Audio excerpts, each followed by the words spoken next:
Buenos días, hermanos y hermanas.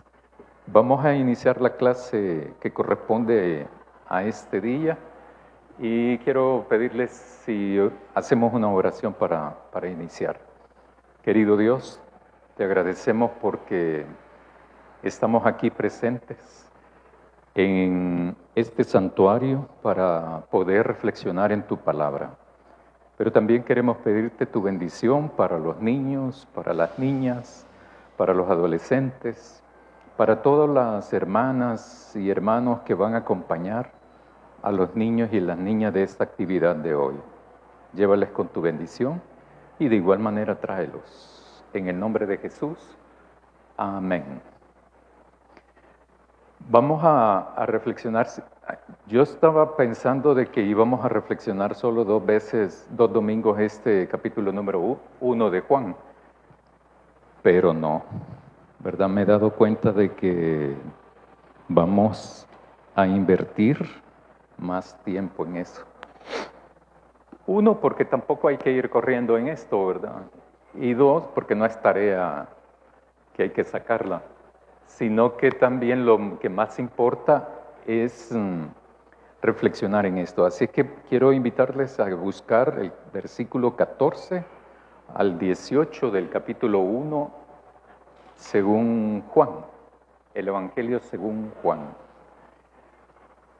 Juan 1, 14 al 18. Dice, y aquel verbo fue hecho carne y habitó entre nosotros, y vimos su gloria, gloria como el unigénito del Padre, lleno de gracia y de verdad. Juan dio testimonio de él y clamó diciendo, este es de quien yo decía, el que viene después de mí, es antes de mí, porque era primero que yo, porque de su plenitud tomamos todos y gracia sobre gracia, pues la ley, por medio de Moisés, fue dada, pero la gracia y la verdad vinieron por medio de Jesucristo. A Dios nadie lo vio jamás. El unigénito Hijo que está en el seno del Padre, Él le ha dado a conocer. Yo estaba hablando ahora temprano con la hermana de que cuando aquí en el Evangelio, en el versículo 14, habla del verbo, bueno, primero que logos es una palabra en griego. Puede ser traducida como verbo o puede ser traducida como palabra. No importa. Como palabra. Entonces, Reina Valera la traduce como verbo y tiene mucho sentido, ¿verdad? Acordémonos, y eso no hay que perderlo de vista, que el Evangelio según Juan está escrito para comunidades judeocristianas, pero también está escrito para comunidades helenistas y para comunidades que fueron heleno-cristianas, ¿verdad? Todo este libro del Evangelio según Juan tiene que ver con eso. Por ejemplo, gracia es uno de los términos que lo van a ver todo el Evangelio. La gloria. Y la gloria no es como los seres humanos la entendemos. Lo que aparece aquí es otro sentido, es otro mensaje. Entonces, nosotros como cristianos estamos acá.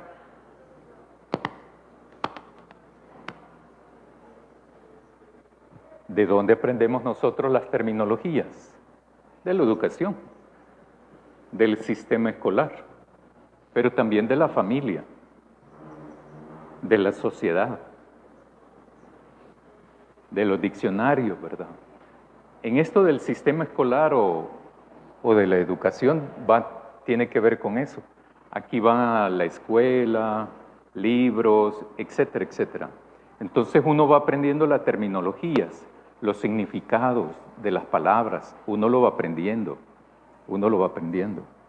Por ejemplo, algo que tenemos nosotros aquí en El Salvador, ustedes saben ¿A qué se le llama menellitos?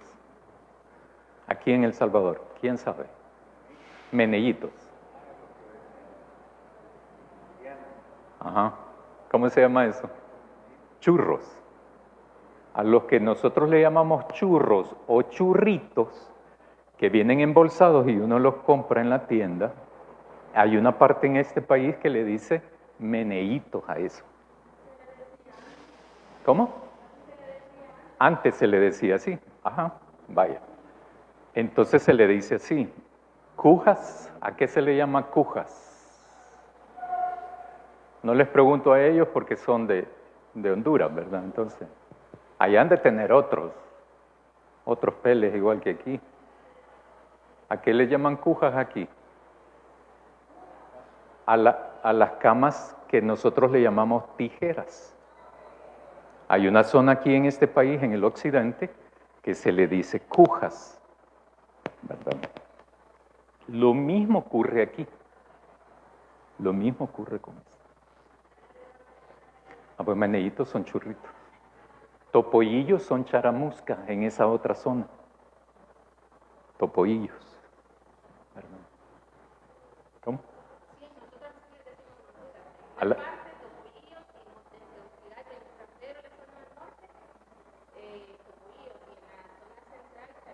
Charamusca. Vaya. Pues aquí.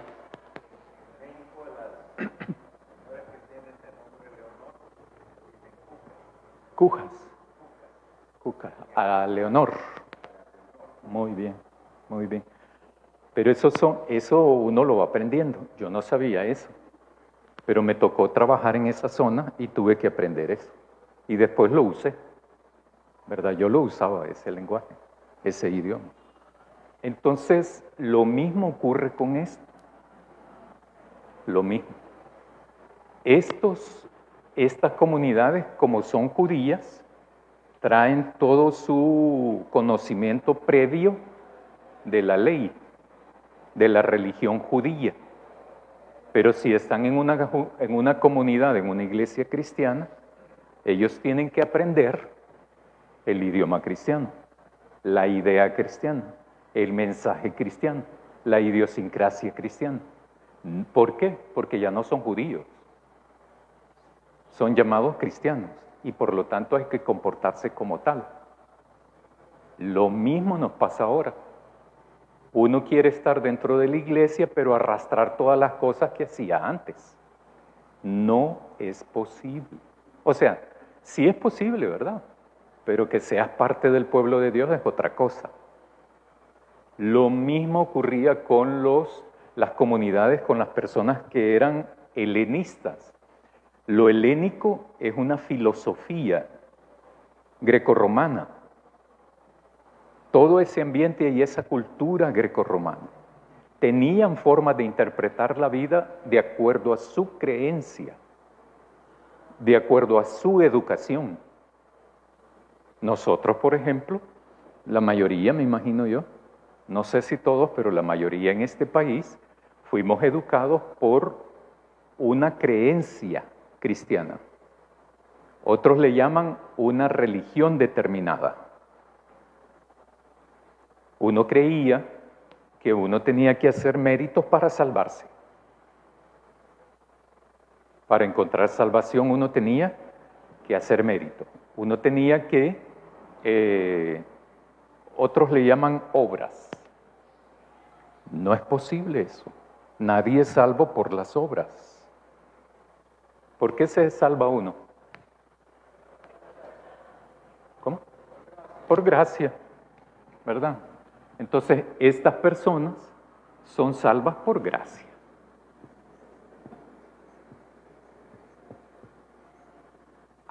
Pero ya salvo, uno sí tiene que hacer obras. ¿Obras de qué? De fe. Uh-huh.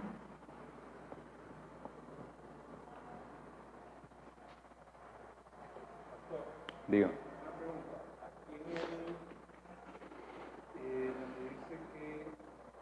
Verbo fue hecho carne y habitó entre nosotros y vimos su gloria. Aquí aquí donde dice vimos su gloria, la palabra gloria, Juan fue escrito en griego. Es la misma connotación que se le da en el Antiguo Testamento cuando dice que la gloria descendía y posaba sobre...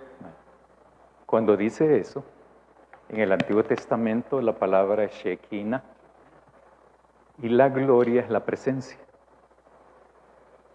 Aquí vamos a meternos en otro significado de gloria, que no nos va a gustar tampoco, ¿verdad? No nos va a gustar. Porque cuando uno habla de gloria, uno piensa lo mejor, ¿verdad? Lo rimbombante, lo estrafalario. Aquí ya van a ver que está vinculado a la muerte. En el Evangelio de Juan, nada más. Nada más. En el Evangelio. Entonces, por eso hacía mención de esto. Que ellos tienen que transformar, cambiar esa forma de pensar, quitarla. Y si se hacen cristianos, tienen que adoptar esto. Porque, sí, pero eso es lo fácil. A eso se refiere nacer de nuevo. A eso se refiere al cambio y no a la vuelta a meterse en el vientre de la mamá de uno. No se refiere a esto. Se refiere al cambio de mentalidad, dicen unos, de estructura mental, dicen otros, de valores, dicen otros, de paradigmas, dicen otros. Si no hay ese cambio, nadie va a nacer de nuevo. ¿Por qué? Porque ya somos una nueva persona, una nueva criatura. A eso se refiere. ¿Nueva criatura qué es? A que ahora vengo a la iglesia. Esa es una práctica, no es un cambio de ser. Por eso decía, somos salvos por gracia, pero ya salvos entonces tenemos que cambiar. Antes, si alguien insultaba a una persona, éste le respondía de la misma manera o peor. Ahora, no. ¿Me gusta? No. ¿Tengo que hacerlo? Sí. Si quiero ser, ¿qué? Cristiano.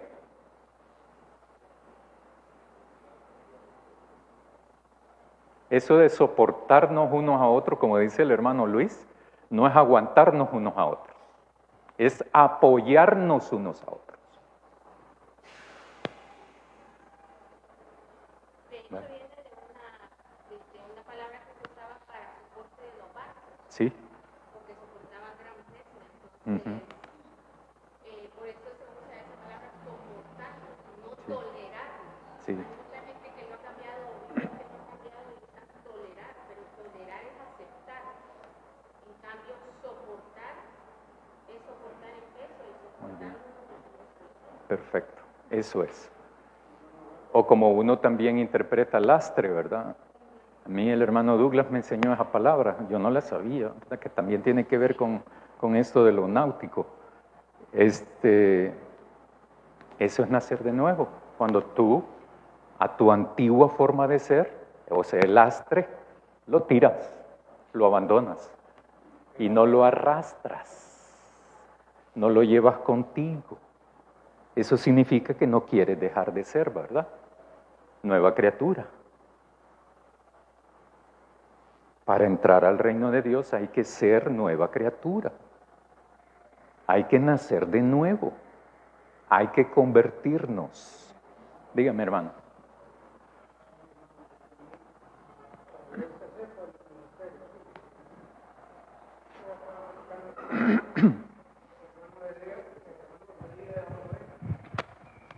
El hermano Cedillo era uno de ellos que me aconsejaba. Si vos te querés sentir bien, me decía, tenés que aceptar tal y como es aquella persona, para que vos te sientas bien, me decía. Ahí él que se sienta malo, me decía. El hermano de Dios estaba platicando de eso respecto hoy. Para que vos te sientas bien, si el hermano te ofende, ahí dígalo. Para que vos te sientas bien, me decía. Unos consejos que me dio. Y yo entonces lo he venido practicando. Sí. Muy bien. Entonces, esta palabra, este verbo, se hizo carne, o sea, sarx. No dice se hizo antropos, no se hizo ser humano. El texto en original en griego, eso es lo que dice. Y Reina Valera traduce carne. ¿Quién interpretó que eso significa ser humano? ¿Verdad? Se hizo sarx, ese verbo. Carne.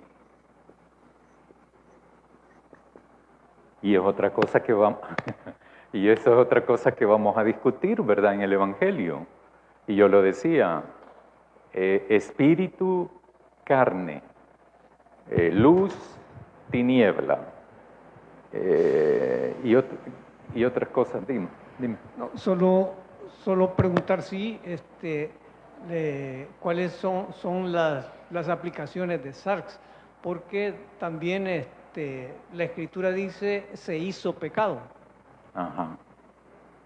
Esta es Pero la carne. carne, ¿cuáles son las implicaciones de hacerse carne?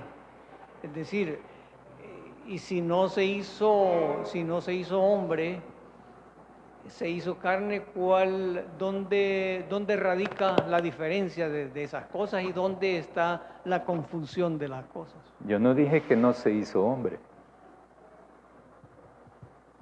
Fíjense bien en eso, ¿va? Yo lo que dije es que la palabra es sarx, no antropos. ¿Quién dijo que se convirtió en hombre? Dije.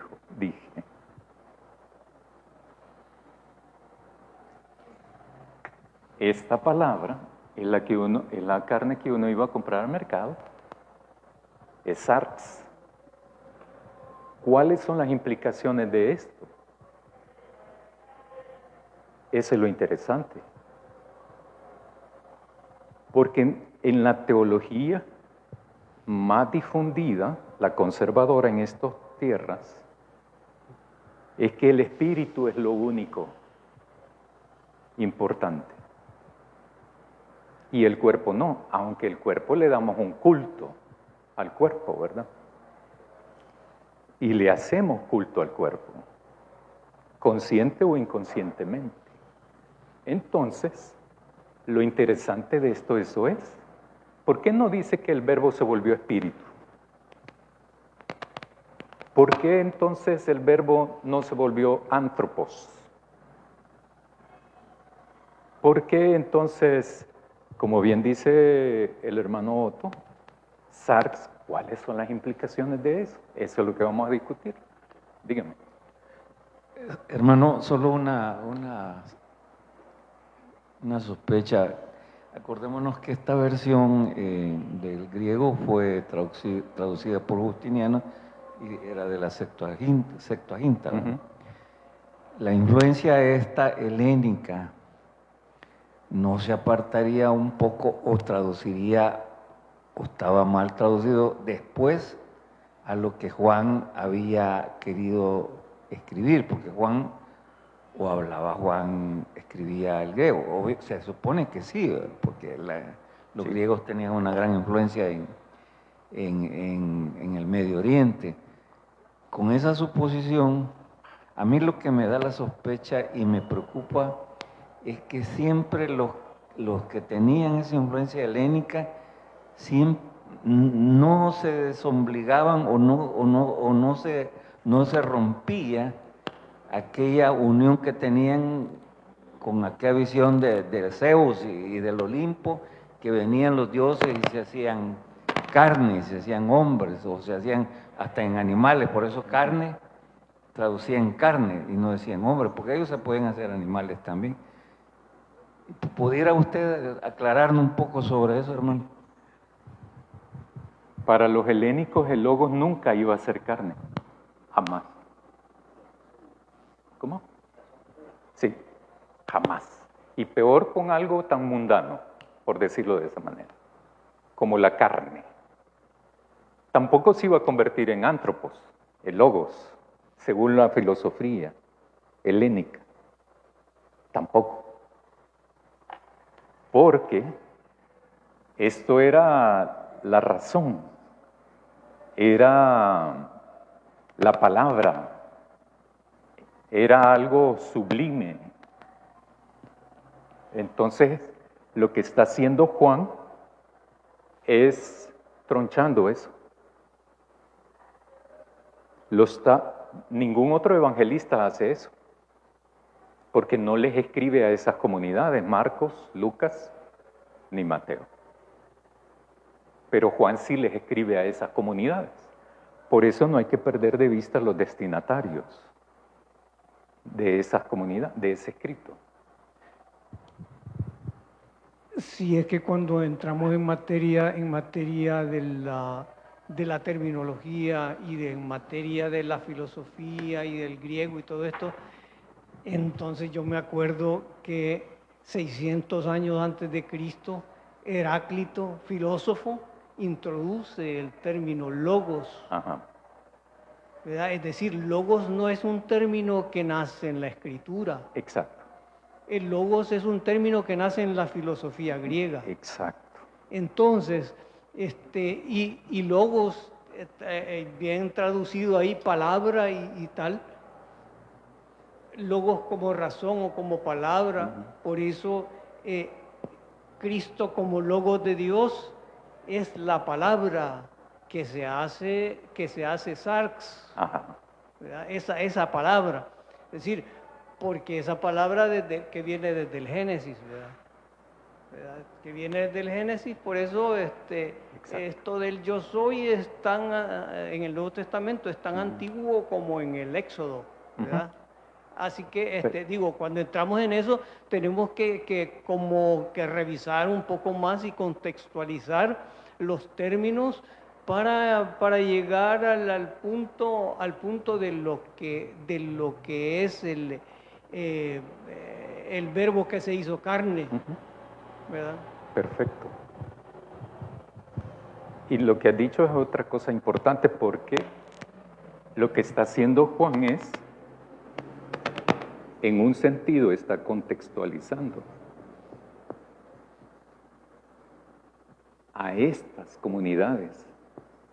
Les está no solo diciendo, sino que también les está contextualizando el mensaje, que está utilizando terminología que viene de ellos, pero con una interpretación ya cristiana, que es la de Juan. Juan ha interpretado esto, la vida, los hechos de Jesús, y lo escribe de una manera determinada, que entonces hace su planteamiento. Por ejemplo, gloria, por ejemplo. La gloria desde la filosofía greco-romana era aquel que masacraba a otro pueblo, aquel que conquistaba tierras. Entonces César, gloria al César, ¿verdad? Por esto y esto y esto.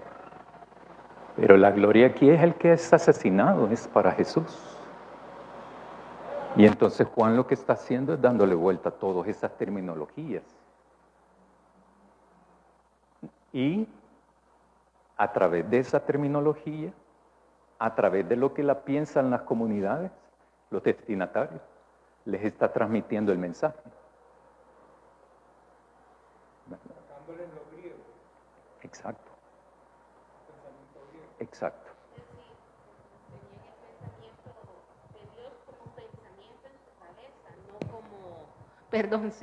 Como pensamiento en su cabeza. Y lo que yo entiendo es que al darle el nombre de Sarx, es la encarnación de Jesús a ser humano, con todas sus debilidades, con toda su vulnerabilidad, pero no era el mismo hombre que eran los demás, supongo yo, ¿verdad?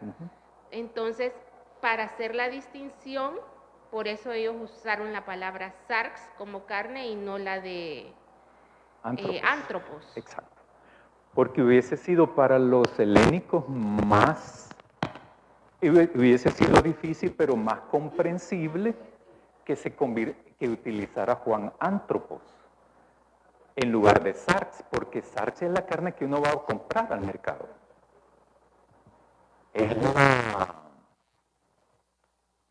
Entonces, cuando uno se pone a pensar, le resulta fácil a nosotros ahora pensar en Jesús como ser humano, como hombre, pero no como un trozo de carne, porque hasta nosotros nos choca. Entonces, el logo es abstracto. Y como tú decías, este verbo está presente en la creación, porque este logos, por decirlo de esa manera, ¿verdad? Esta palabra de Dios es creadora, concreta, transformadora, es concreta. Y entonces se hace carne en la actualidad, o sea, cuando más o menos escribe Juan, que estamos hablando de de finales del siglo I y mediados del siglo II.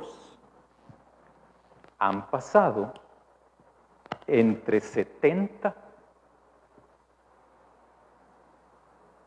han pasado más o menos 50 años después de la muerte, 70, 80, 90, han pasado más o menos entre 70 y 90 años después de la muerte y resurrección de Jesús. En esa época está escribió Juan. 70 a 90 años después de la muerte y resurrección de Jesús. Entonces, este verbo es concreto, es real.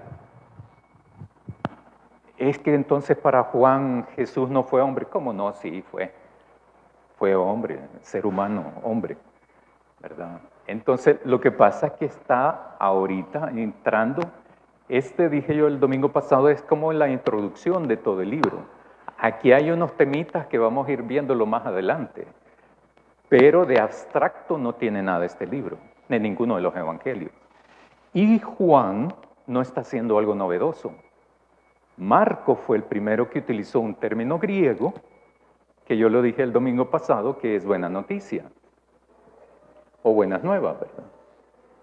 Que era un término en griego, evangelio, es el griego, que es una buena noticia, que era utilizado por el Imperio Romano para dar a conocer noticias que eran buenas, ¿verdad?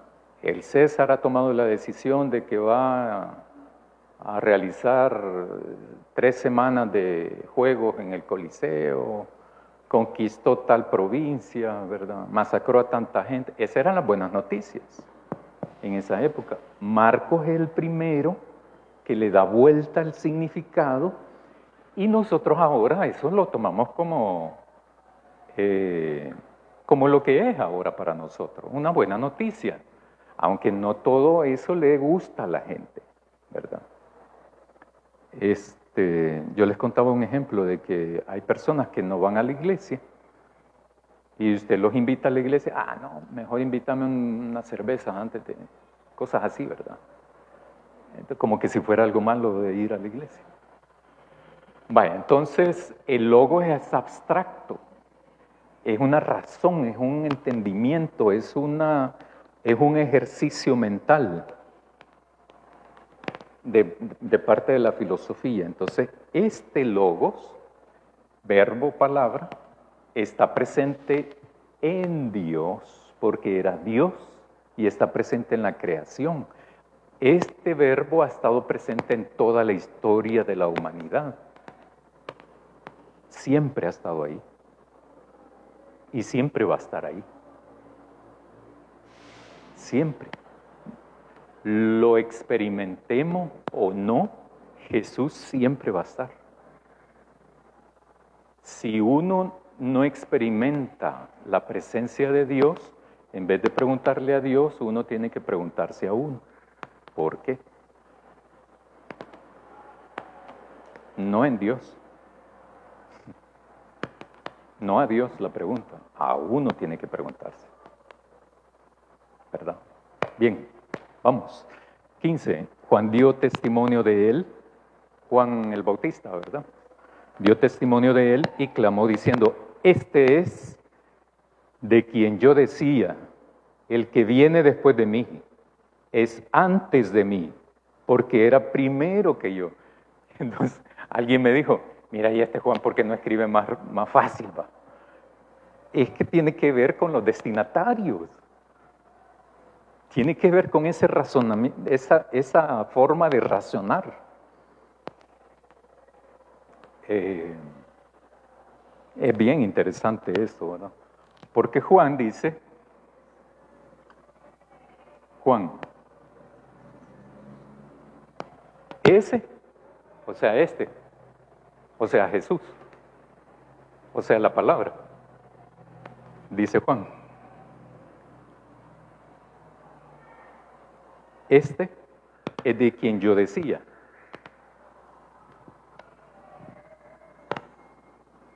De quien yo decía. ¿Cuándo? Antes. El que viene después de mí. O sea, el que va a venir en un futuro.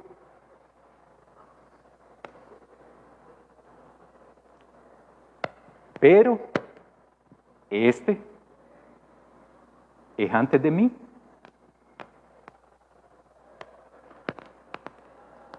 Porque él era primero que yo.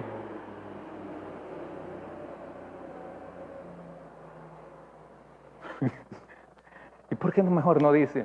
Mira, este es el que yo les estaba contando, ¿verdad? Pero este es el macizo. Y ya se acabó. No. Juan lo que está haciendo es escribiéndole y pensando mucho en los destinatarios. Y a Juan le importa mucho los destinatarios. No lo hace por fregar, no lo hace por dañar.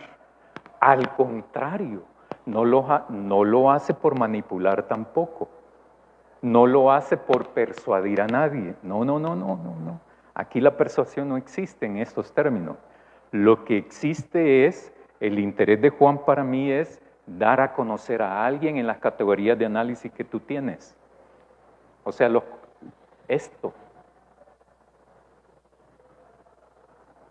Y por eso yo hablaba de meneitos, de cuja, ¿verdad? Etcétera, polillos, etcétera, etcétera. Porque cuando uno va a compartir el evangelio con alguien, no piensa en uno, piensa en el destinatario. Le importa mucho el destinatario. Conoce el destinatario. Lo conoce re bien el destinatario. Porque si no, el mensaje es poco fructífero. Juan conocía bien a esa gente. Por eso les escribe de esa manera. Marcos, igual. Lucas, igual.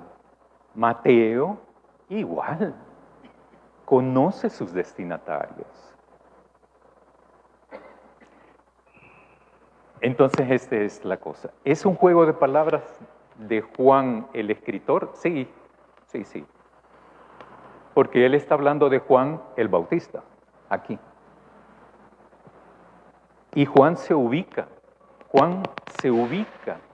frente a Jesús. Juan se ubica de una manera. Parafraseando y contextualizando, la iglesia dio testimonio de él y clamó diciendo, este es de quien yo decía, el que viene después de mí es antes de mí, porque era primero que yo. Por eso es que la iglesia no puede predicarse, porque el mensaje de la iglesia es de Jesús, es Dios.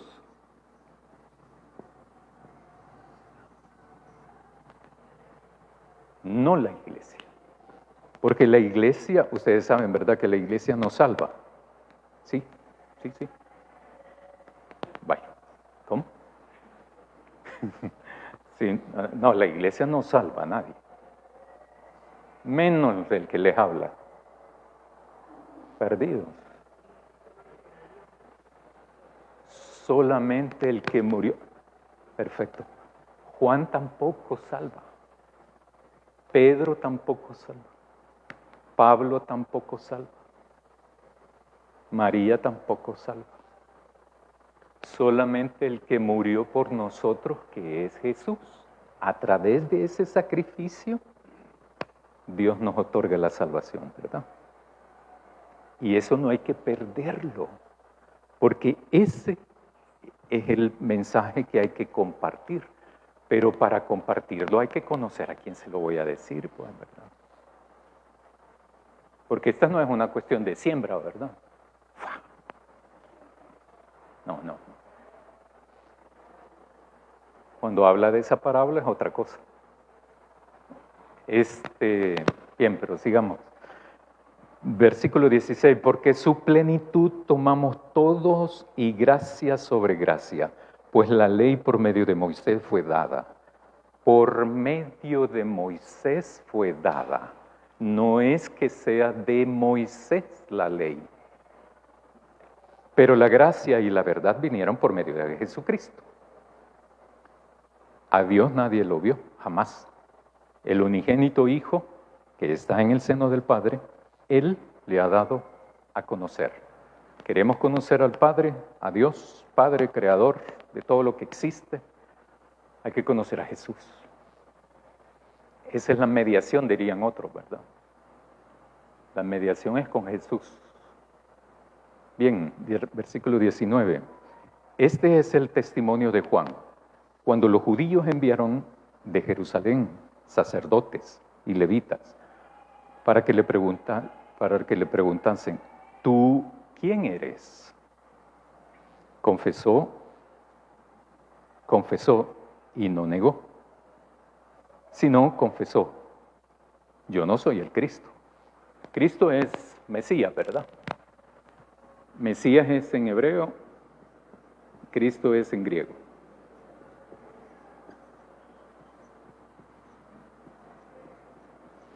O sea, si Cristo es Mesías, cristianos, ¿qué seríamos? En vez de decir cristianos, somos mesiánicos, ¿verdad? Chivo eso, ¿verdad? Con solo ese nombre así, y entonces. Pero cristiano sería pequeño Cristo. Ajá. Pequeños mesías. Y entonces uno que tendría que reflexionar qué hace el Mesías, porque se supone que los seguidores del Mesías van a hacer lo que el Mesías hizo y dijo, enseñó. Entonces no hay escapatoria. ¿Se dan cuenta? Como esto por el lado que uno lo agarre, uno tiene que tener una vida determinada, coherente y correspondiente al Mesías. Entonces, yo no soy el Cristo, dice Juan. Y le preguntaron entonces, ¿y qué pues? ¿Eres tú Elías entonces? No, no soy Elías. ¿Eres tú el profeta? Y respondió, no. Le dijeron, entonces, ¿quién eres? Para que demos respuesta a los que nos enviaron, ¿verdad? ¿Qué dices de ti mismo? Entonces le respondió en el 23, yo soy la voz de uno que clama en el desierto, enderezad el camino del Señor, porque dijo, como dijo el profeta Isaías.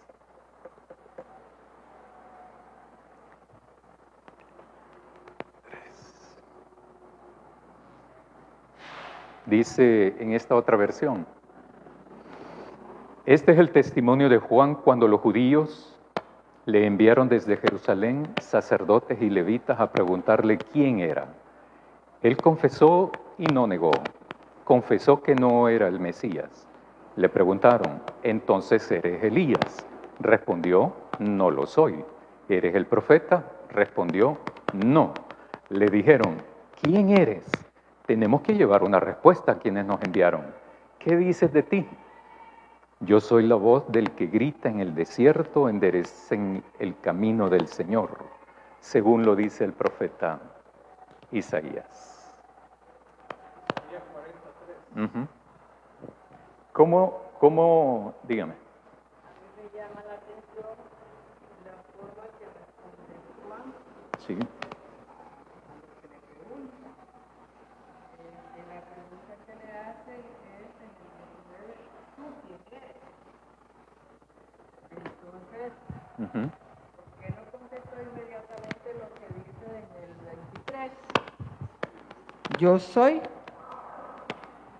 la voz de uno que clama en el desierto, sí, pero no dio esa respuesta inmediatamente, sino que los dejó, le respondió negativamente, yo no soy el que ustedes piensan, exacto. ¿verdad?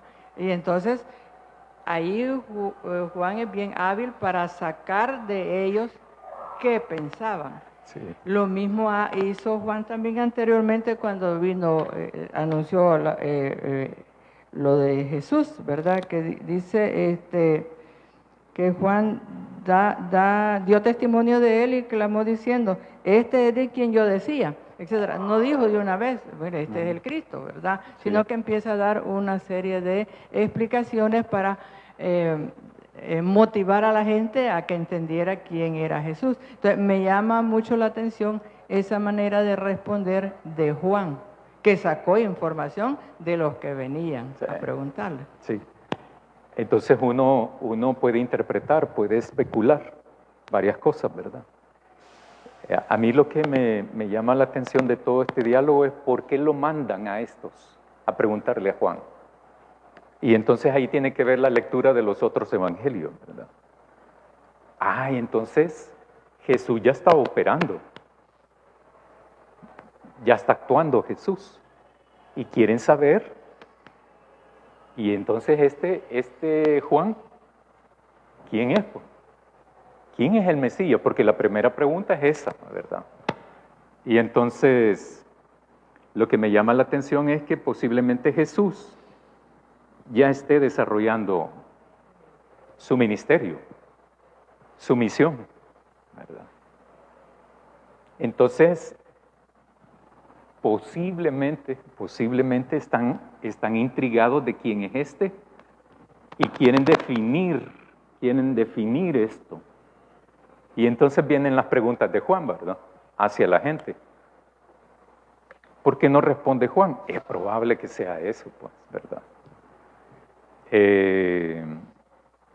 ¿Tú quién eres? Le pregunta. Yo no soy el Cristo. No va más allá, ¿verdad, Juan? Según la respuesta. Juan el Bautista. No va más allá. Entonces, una de las cosas es eso, que es probable que Jesús ya esté operando, ya esté activado, desarrollando su ministerio. Entonces ven estas dos figuras, porque si se acuerdan, estos dos vivieron, eran paralelos, ¿verdad? Juan hacía su ministerio, Jesús hacía su ministerio.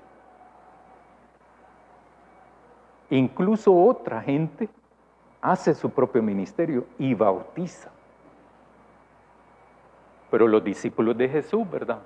Como este es el macizo, dicen, se lo prohibimos. ¿Se los prohibió Jesús? No. Si no, los que andaban allegados, ¿no les ha pasado a esos ustedes de que a veces los fulanos de tal son bien tranquilos y todo, ¿verdad? Pero la gente que está alrededor de ellos no le da acceso. Por más que ustedes quieran. Lo blindan. Exacto, lo blindan, ¿verdad? Y entonces estos desesperados, y entonces, ¿qué sos vos? Pues, ¿quién eres vos? Porque algo tenemos que irles a decir a esta gente que nos mandó, porque no eran ningunos sencillos. Eran...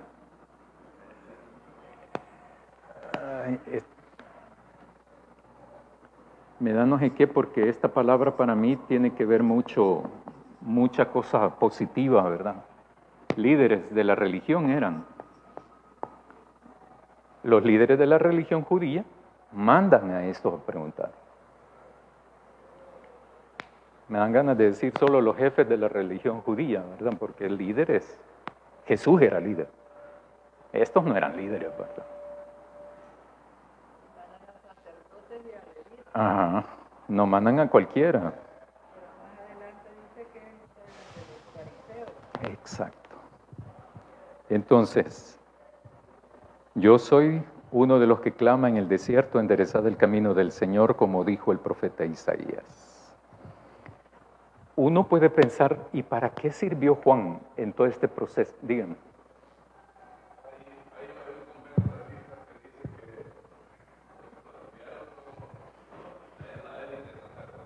Ajá. Esos son los que enviaron. Otro menciona el Sanedrín también. Y la cuestión que lo mandaron a preguntar por tres cosas que ellos que ellos ya conocían. Como quien dice, preguntarle por esto tal vez cae en lo otro. Y a veces nos pasa a nosotros también que queremos saber una cosa y vamos preguntando ahí por otro lado, como que andamos. Y no somos directos. ¿Verdad? Sí. Hay referencias de esta acción que tienen al preguntarle a Juan, que nos mandan al Antiguo Testamento donde se encuentran algunas cosas como el regreso de Elías, pueden hablar del regreso de Moisés también, y lo que lo tenía intrigado era porque ya sabían del reino de Dios probablemente, y entonces, ¿y esto cuándo va a empezar? Y el rato que empiece, pues, nos va mal a todos. ¿No? Sí, claro. Y si se fijan con esto, deja Juan, el escritor, se mete ahora con los judíos de las comunidades. Deja un poco los helénicos. Lo deja ahí y ahora va con los judíos, adentrándose a los destinatarios judíos del Evangelio. O sea, un judío, o sea, alguien que conociera en esa época, leyera esto, decía, ay, pero ¿y estos no sabían de esto? O sea, se plantean como ignorantes, pues, ¿verdad? Por eso decía que no me gusta llamarles líderes, porque, ¿verdad? Un levita, no hombre, un pastor es hasta aquí, un levita tenía más estudios, ¿verdad? Ellos sabían de todo eso. Pues. Y Juan sabía de eso, los conocía. La respuesta de Juan es con un texto bíblico del Antiguo Testamento, de Isaías, digan. Sí, hermano, hay un gran filósofo que usted ha leído también mucho, Kierkegaard, en un libro que se llama Logos, hace referencia a todo un tratado sobre esta palabra, y ahí él llega a la conclusión y dice, hay un cristianismo que está errado porque lo convertimos en religión, sí, no como una verdad, que es lo que debemos enseñar, y esas son las buenas nuevas. Decir la verdad y ser testimonio de logos y fe de nuestra creencia. Asimismo, habla que muchas iglesias estamos más apegados a las Escrituras que a Jesucristo. Y en parte lo que, tal como usted lo ha llevado muy bien, Juan va aclarando eso y habla de Moisés, precisamente, que él, por medio de él, la ley llegó al pueblo judío, la ley, pero Jesucristo es la verdad. Y es lo que muchas veces ignoramos en nuestras iglesias, que dejamos incluso a Jesús en segundo o en tercer lugar, porque bueno, veamos qué dice la Escritura y no pensamos qué dice Jesús al respecto. Gracias. Muy bien. Entonces, versículo 24. Y los que habían sido enviados eran de los fariseos. Entonces, era toda la crema innata de la religión judía. Y le preguntaron y le dijeron, ¿por qué pues bautizas si tú no eres el Cristo, ni Elías, ni el profeta? Y entonces aquí viene lo genial, ¿verdad? Porque estos que llegan a cuestionar a Juan están interesados en Juan, pero Juan siempre los remite a Jesús. Siempre. Y comienza con eso, cuando empieza a hablar de que Jesús es el primero, que le hice aquí la línea, ¿verdad? Y todo. Cuando Juan dijo, este de quien yo decía, el que viene después de mí, es antes de mí, porque era el primero él era primero que yo. Ahora entonces le dicen, ¿y entonces por qué bautizas? Ya les contestó quién era él. Ahora empiezan a cuestionarlo. Exactamente, el ministerio que él desarrolla, que desarrolla Juan. Entonces, si no eres el Cristo, ¿por qué estás bautizando? Te vamos a aplicar, ¿verdad? Te vamos a sancionar, aplicar el reglamento interno, la Santa Inquisición. Los protestantes entraron en esa dinámica también, ¿saben? ¿Verdad? Entonces, Juan le respondió, yo bautizo con agua, mas en medio de vosotros está uno a quien vosotros no conocéis. Otro indicador de que Jesús ya estaba actuando, porque en medio de ustedes, aquí, si los enviados, dijéramos, están aquí, no es que Jesús va a estar ahí en medio, ¿verdad? No, pero en medio de la población. Entonces, yo los bautizo con agua, pero hay gente entre ustedes, en medio de vosotros, está uno a quien vosotros no conocéis. Este es el que viene después de mí, el que es antes de mí, del cual yo no soy digno de desatar la correa del calzado. O sea, Jesús. No le dice el nombre. No le dice el nombre. Estas cosas sucedieron en Betábara, al otro lado del Jordán, donde Juan prácticamente desarrolló todo su ministerio ahí, ¿verdad? Y Jesús llega ahí a que lo bautice. Pero entonces, Juan, la actitud de Juan también es no sucumbir ante la tentación, ¿verdad? Sea esta de una manera o de otra, porque la tentación puede ser, uno, a decir, claro, esta gente, yo ya soy famoso, ¿verdad? Pues les voy a decir que soy el Cristo yo. No. Juan está bien ubicado. Sabe que de quién tiene que hablar es de Jesús. La iglesia ahora no es lo que importa. Es Jesús el que importa. Uno, igual que Juan, debe de ser la iglesia que clama en el desierto. Es la iglesia quien tiene que clamar en el desierto. ¿Verdad? Quiero invitarles, hermanos, a ponerse de pie para concluir. No se pierda, ya me va a sonar como programa, ¿verdad? Pero vamos a continuar el capítulo 1 para el próximo domingo. Primero Dios lo terminamos. Es interesante eso de meterse a reflexionar y todo eso, ¿verdad?